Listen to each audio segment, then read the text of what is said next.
There's no human experience more tragic than a divorce. Divorce is defined as the death of a relationship. Write that down. A divorce is the death of a relationship. Again, that may not be necessarily between two married people. It may even be between two people who have been very close for a few years, and then something went wrong, and your heart goes through that trauma. That relationship died. Divorce is worse than physical death. The answer to most people's question, why is divorce so tough? The answer is because divorce is worse than physical death. Some of you are nodding your head because you've been through that. You've been married for a few years and then something went wrong with the relationship. And the reason why it's worse than physical death, and I want the people who have never been married to understand this so that you can slow down. Because you think that marriage is a solution. It's not a solution. Why is divorce worse than physical death? Because divorce is a death without a burial.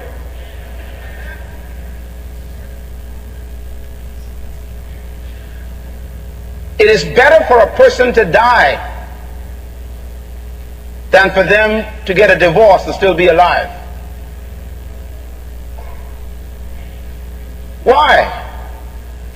Because when someone dies physically, you can bring what they call closure to it. You can cry, go to a wake, you can have a funeral, you can weep over the grave, you can put the body in the ground, you can cover it up with dirt, you can put a marker on it, you can put a wreath on it, you can leave the cemetery and never go back. It's over, and you never see them again. So you can bring closure to it.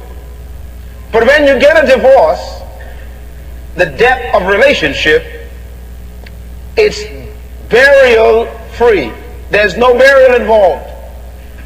Because when you get a divorce, you can't put the person in a hole. I know you wish you could, but you can't. You can't put dirt on top of them. I know you think about it often. You can't put them in a cemetery and leave them forever. The problem is they keep resurrecting.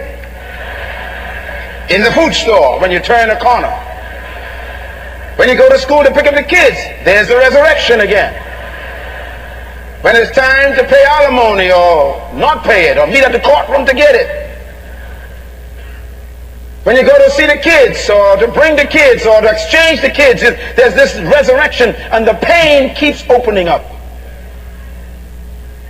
It's the worst kind of death, the death of relationships. And that's why you do not want to get a divorce. The Bible has no arrangements for divorce. God made no arrangements for divorce, none at all. So nobody wants to experience a divorce. Nobody. Now, if any of you who have never been married would like to know how horrible divorce is, I want you to find someone in this seminar who have been through a divorce and let them talk to you. I guarantee you they will talk you out of marriage. Anybody know what I'm talking about? Let me see those hands. Yes, honest. See the divorced people. It's a horrible experience. And by the way, there's no way to solve it. You are permanently damaged. Why? Because divorce is not the parting of two people, it's the ripping of two souls. Parts of you are gone forever in the other person. And that is why the Bible has no solution for divorce except the miraculous healing of the Holy Spirit. It says in the book of Luke, chapter 4, it says, when the Spirit of God comes through the Messiah, it says, He will open the prison to the prisoners. He will give sight to the blind. And then it says, He will heal the broken-hearted. In other words, the only solution to the pain of divorce is an actual healing by Jesus.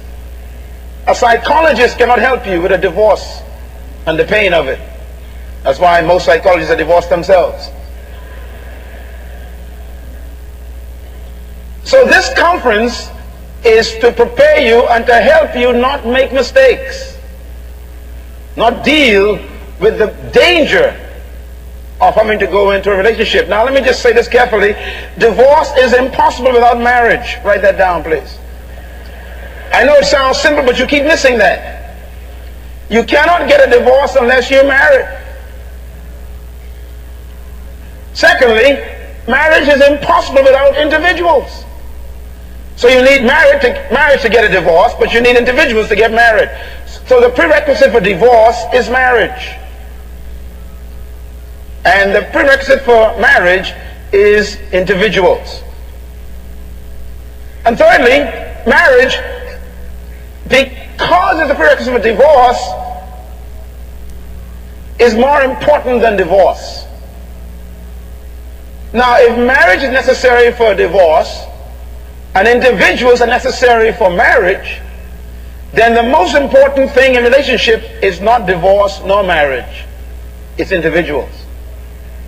Let me put it this way. Singleness is the prerequisite for marriage.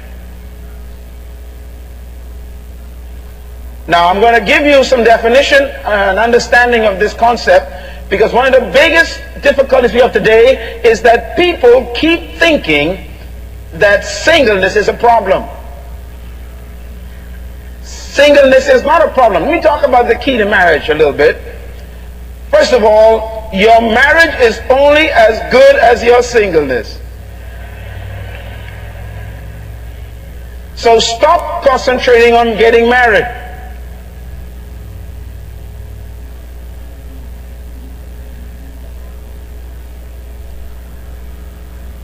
Your relationships are as good as you are. No less and no more. You bring to the marriage what you are.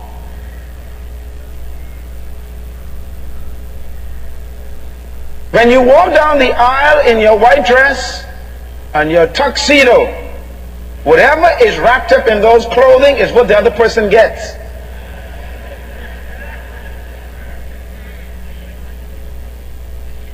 Nothing happens at the altar.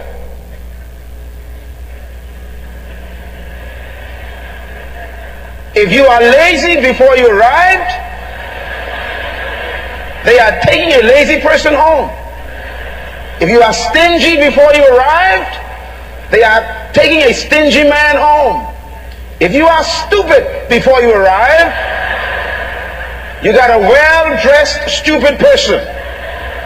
No more, no less. If their feet smell before they came to church, you take stinking feet home with you. Very important.